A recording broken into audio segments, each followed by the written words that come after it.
Hi, this is Mauvu doing your feedback. If you have any questions, just ping me in your thread.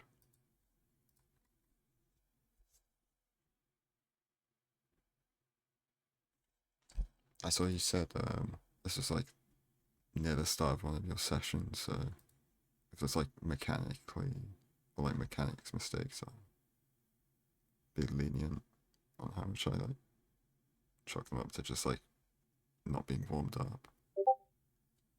Oh my god, why am I getting pinged? Okay, unlucky after wood like this, but it's still a good overlord.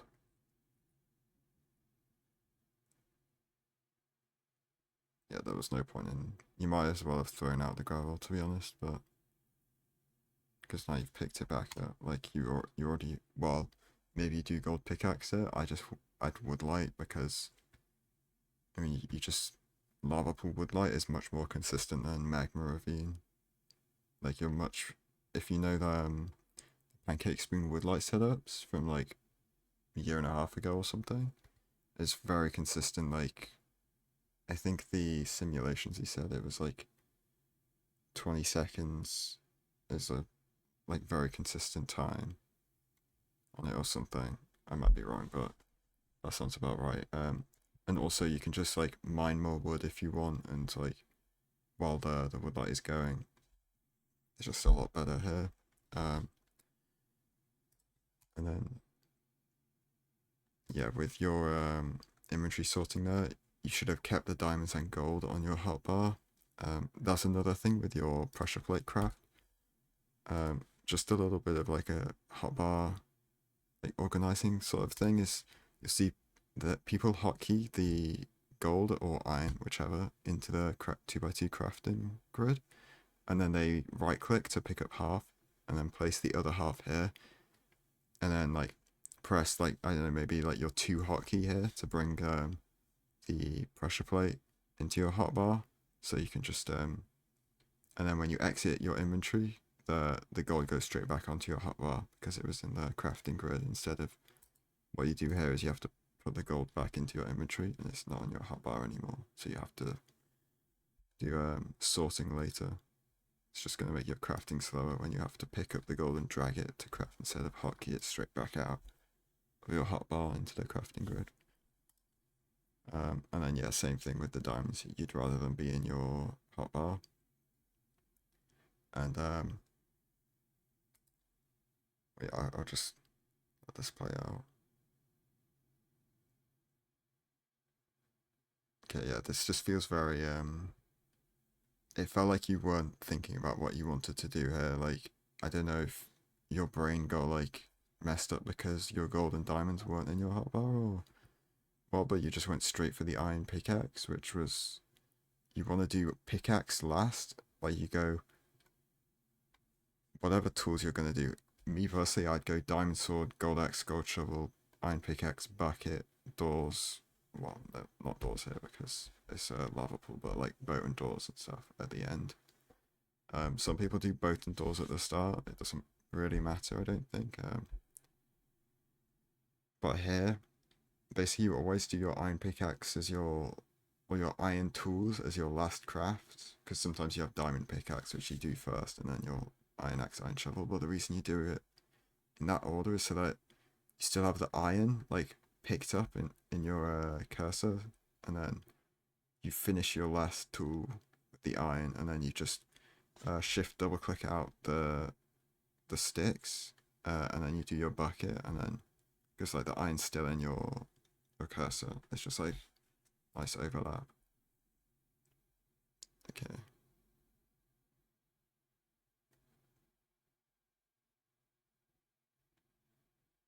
I'm very confused about what we're doing here. So we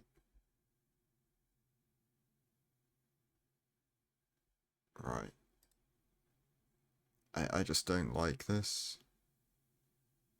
Like I think the time loss, like you can justify a play like this when you don't have a lava pool, because the potential time loss of a magma ravine woodlight is pretty large compared to like having to get a pickaxe in the bastion, but the time loss of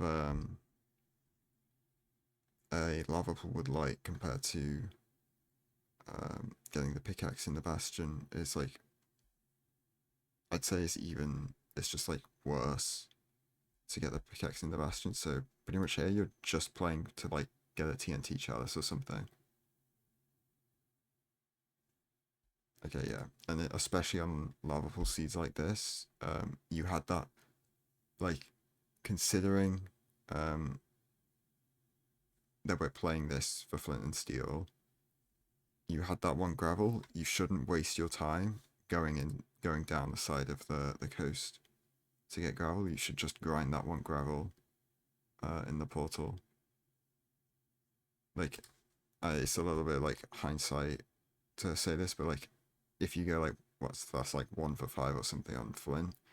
If you'd grinded gravel in the portal there, you would have been in like maybe like 7 seconds faster than what you do now. Especially with that mechanics mistake. Like, sure, it's early in your session, but like, it's just like less chance to have a mechanics mistake if you're not like grinding the Flynn like you did here.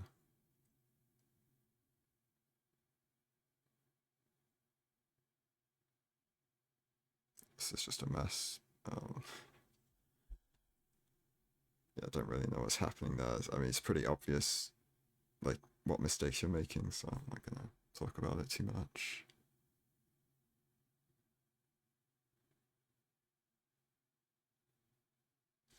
Okay, so just on the E-ray there, hold on. I'm just trying to get this when we see the spike load in. So like, we pause. You see the spike load in. The E counter, which shows the amount of entities that are in your FOV, didn't jump up at all.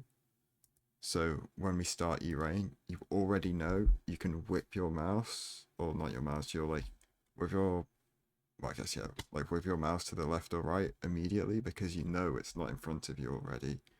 So you can just like, it's just to like preempt your sort of scanning a little bit more. Um,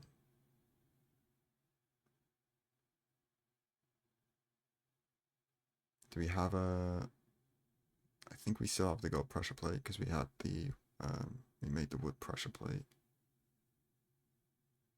But yeah, in between this movement at some point, I would have liked to see you put the gold pressure plate on earlier. Stables, yeah, I think, yeah, I just think the way you're entering this bastion is incorrect. Like, at Y59, like, there's an entrance into stables here. Which, I mean, you can see it here, but even if it wasn't exposed, you'd just go straight for this because it's a lot faster to get to the gold, and you can just, I don't know if you know, but there's a dig up like point in the middle of the triple where you can dig up and reach both chests very safely, and then let piglins in down after you, which I think you should have just gone for that. And like, if you don't get the pickaxe from that, then I mean that's unlucky because you only need one more, but like, you're very likely to get armor to be able to safely check the rest of the chests. Whereas I think pillaring up like this, if you get the pickaxe now, you're just really, yeah, like you get it immediately. You're just really far away from the trading, like not the trading hole, the start of the route. Okay, split triple. Oh, yeah, this is like the one split triple where the route kind of sucks. Where it's like buried on TLT.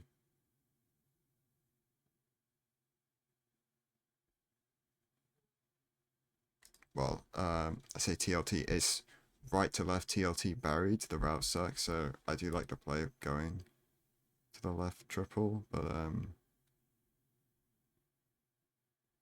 yeah, I still think I'd have preferred just playing uh the right triple immediately without going up top. Um, okay, I can link you a route for this specific bastion generation.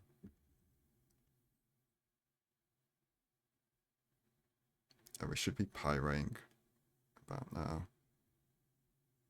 Unless I'm being very dumb and we saw the fortress, but I don't think so.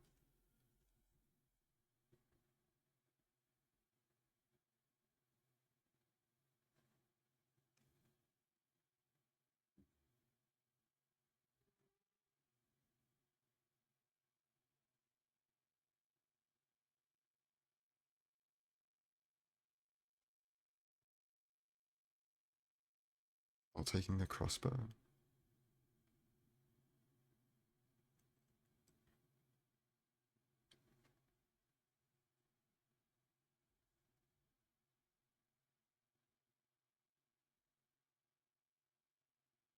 I mean, just right click the guy. Like, and it's not like a common situation to be doing that, but yeah, you know you have to throw a gold, so just right click the guy instead. Just block him off, yeah. Is that the fortress? Fire charges are just better than flint and steel in pretty much all cases apart from.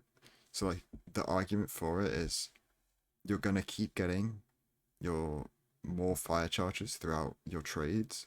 So you throw them out now, you're probably gonna get more later. So it's like not actually clearing out your inventory at all. Whereas throwing out the flint and steel and replacing them with fire charges, the moment you throw out the flint and steel, it's permanently like cleared out one slot from your inventory. The one situation you should be like hesitant to do that on is like low gold bastion routes, which is pretty much just single triple stables, because there isn't actually a real guarantee you get fire charges. Like it's not often that you don't get it, but you can just get rolled on fire charges on single triple. But yeah, like 9 more fire charges. We've just got another empty or another full slot in our inventory. We're still waiting on trades. Yeah, we've got enough to at least craft a blaze bed here because 2 rank is that 3 beds?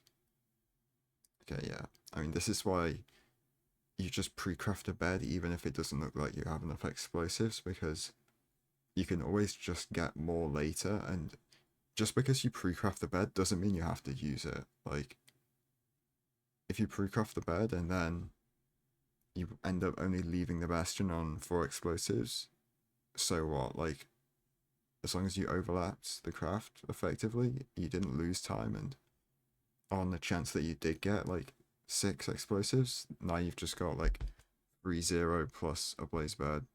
Like it should just be like part of your bastion route to pre-craft a bed. Like it should be routed in.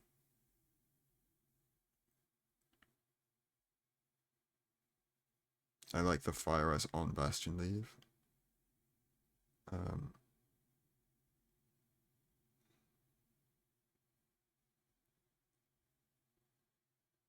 why did we go to 2?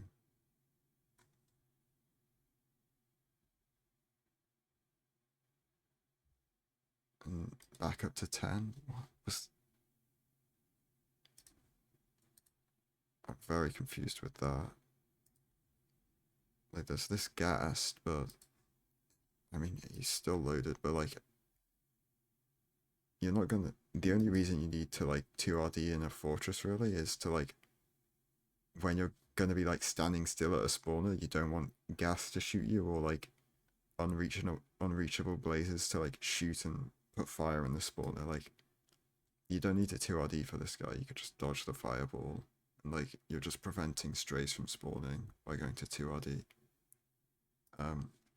And yeah, you should be changing to the pie chart you're doing here. It should be like a sort of muscle memory thing. The same with your fire res. It should be done around about like, ideally it should be done when you see the fortress, or like when you see the nether bricks. Like you just open pie chart, zero it out, and then set it to mapless pie chart.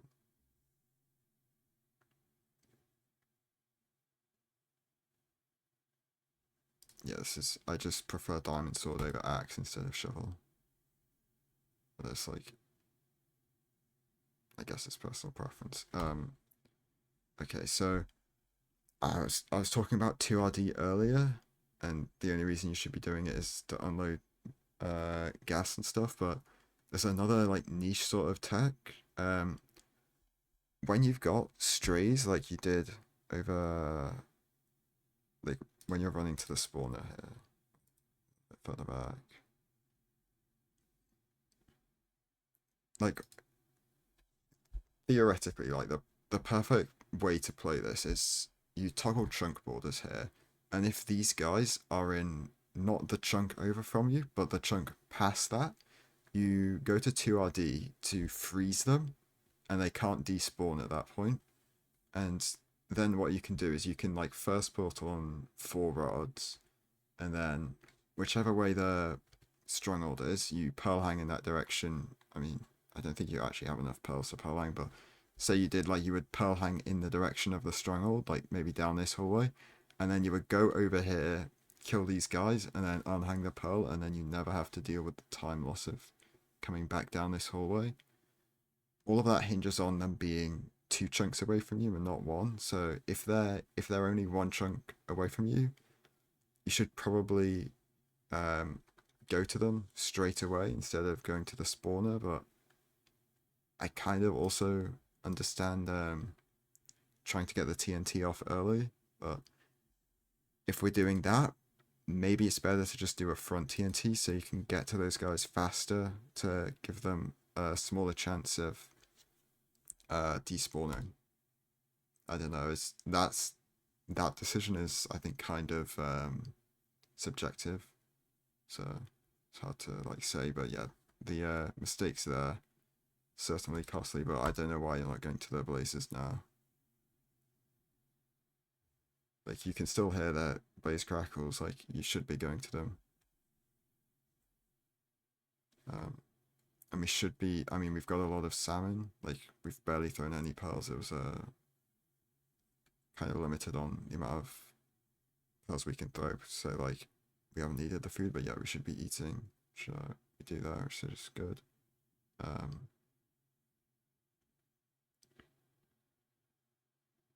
Yeah, you punch this out, and then you punch this out, and then you go to those blazers. Like, okay.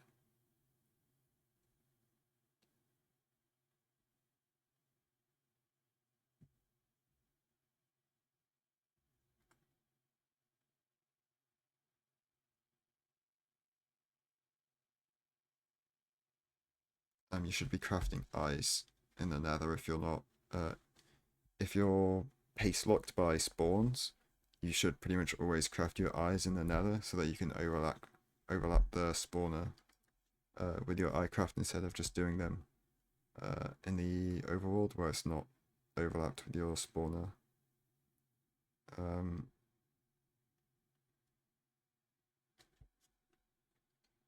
Yeah, so there's also like tech here where you can, if you have more pearls, you can potentially get a pearl hang in the cave you blind into, so that when you pick up your eye, you can just unhang the pearl and get straight back to your portal.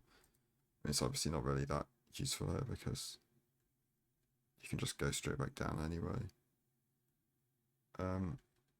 And yeah, here you can just look straight down and get in a boat on top of your bubble stream. It's not going to break because the soul sand bubbles don't break your boat ever. So you can just get in the boat to and then get out and measure your eyes on that. But you have to reset your boat angle obviously because you get in another boat.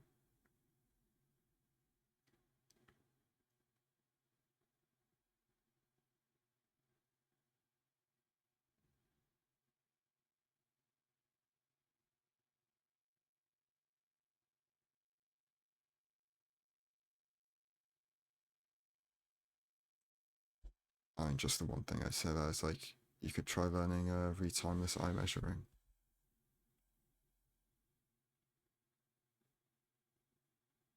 I mean, the full damage is annoying, but it doesn't really matter because you've got like enough food to be extremely comfortable, and you can't even throw pearls, so it really just doesn't matter at all.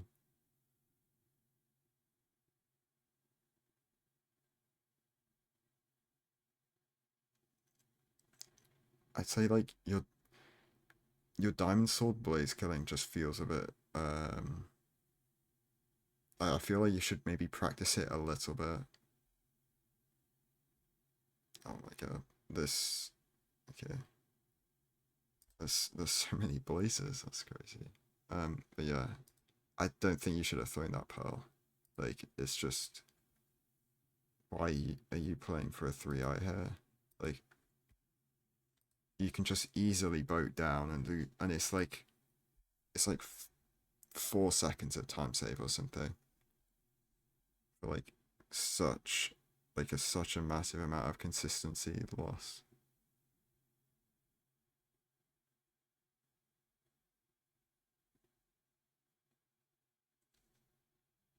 Okay, so we like trust. Okay, so like there's no like one thing you can do to like be like extremely good at second portal terrain like nabbing, but some important things to make use of is like knowing when to F3C. Okay, I keep getting pinged. I'll turn that off for the next one. But what was I saying? Yeah, so one of the more important skills is when knowing when to F3C, and I don't know if so like you're running here, you F3C a little bit earlier. I think just F3C here, and the things you're looking at is how far away you are, and then the relative angle change you need to make. So if it says like you just want to spam F3C while you're changing your angle, if you're uncomfortable with judging how far like 50 degrees is compared to like 80 degrees. So like you just do that to line yourself up, and then it just comes down to feeling of how far like 35 blocks is or whatever. Just I'm guessing it's like about 35 blocks from here, judging where the portal is.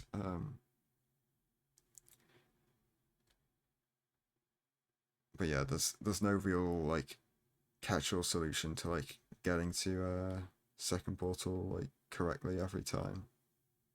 Um, but yeah, well, like when you're really good at it, that's when you can start like playing aggressively, because like the faster you go, the more you have to be able to mentally keep track of what you're doing. Basically, that's the best way I can describe it. But I feel like it still doesn't make too much sense. Um, okay, so yeah, you don't want to be looking straight down when you enter like look at this. We're looking down as we enter the stronghold, right? So now we pause immediately, good, because it prevents mobs spawning immediately to mess up our preemptive.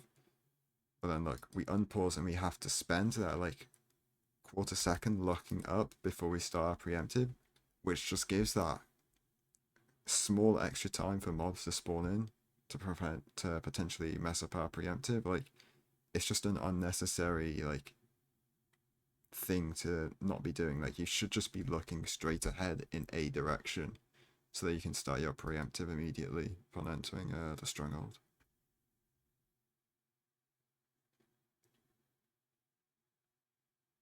I'm unfamiliar with apple spikes, so I can't really say too much about your identifying false and true spikes here.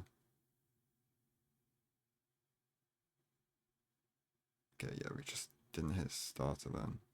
It's kind of annoying. Silverfishes is okay. You just okay. No eyes. Oh yeah, you just can't do anything about it. Uh, okay, so overall throughout this run, I'd say there wasn't really any standout mistake. I guess like